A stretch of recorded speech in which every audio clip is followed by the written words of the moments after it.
శ్రీవారి వార్షిక బ్రహ్మోత్సవాల్లో భాగంగా ముఖ్యమంత్రి నారా చంద్రబాబు నాయుడు దంపతులు వారి కుమారుడు మంత్రి నారా లోకేష్ దంపతులతో కలిసి నిన్న రాత్రి తిరుమల శ్రీవారిని దర్శించుకున్నారు. ఈ సందర్భంగా రాష్ట్ర ప్రభుత్వం తరపున సీఎం చంద్రబాబు దంపతులు శ్రీవారికి పట్టు వస్త్రాలు సమర్పించారు. అనంతరం శ్రీవారి దర్శనం చేసుకున్నారు. ఈ సందర్భంగా సీఎం చంద్రబాబు మీడియాతో మాట్లాడారు. టీటీడీ ఆధ్వర్యంలో నిర్వహిస్తున్న అన్ని ఆలయాల్లో నిత్య అన్నదాన పథకాన్ని ప్రారంభించాలని ఆదేశించారు. దాదాపు 5,000 గ్రామాల్లో శ్రీవారి ఆలయాలు నిర్మించాలని టీటీడీ బోర్డుకు సీఎం చంద్రబాబు సూచించారు. అన్ని రాష్ట్రాల రాజధానుల్లో శ్రీవారి ఆలయాలు ఉండాలన్నారు. ప్రపంచంలో హిందువులు ఉండే అన్ని ప్రాంతాల్లో స్వామివారి ఆలయాలు నిర్మించాల్సిన అవసరం ఉందన్నారు. బ్రహ్మోత్సవాల్లో ఇప్పటి వరకు 14 సార్లు పట్టు వస్త్రాలు సమర్పించే అవకాశం భగవంతుడు తనకి ఇచ్చారన్నారు. చిన్నప్పటి నుండి వెంకటేశ్వర స్వామిని చూస్తూనే పెరిగానని, ఏ కష్టం వచ్చినా ఆయనే ఆదుకున్నారన్నారు. శ్రీవారి దయ వల్లే మనకు శాంతి, సౌభాగ్యం లభిస్తుందని పేర్కొన్నారు.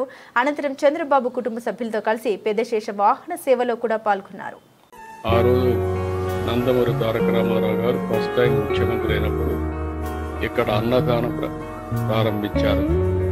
ఈరోజు దగ్గర అన్నదానంలో మనం చూస్తే 2,283 కోట్ల రూపాయలు పర్పస్ ఉంది. ప్రతి సంవత్సరం ప్రతి నెల 12 కోట్లు ఖర్చు అవుతుంది. 14 కోట్ల రూపాయలు ఆదాయం వచ్చే పరిస్థితి అన్నదానానికి వస్తూ ఉంది. వడ్డీతోనే దీన్ని పూర్తి చేసే పరిస్థితి వస్తుంది.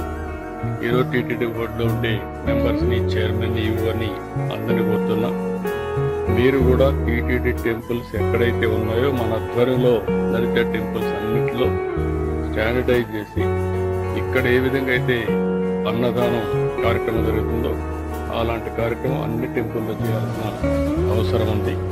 దానికి శ్రీకారం చుట్టాల్సిందిగా మిమ్మల్ని అందరినీ కోరుతున్నాను.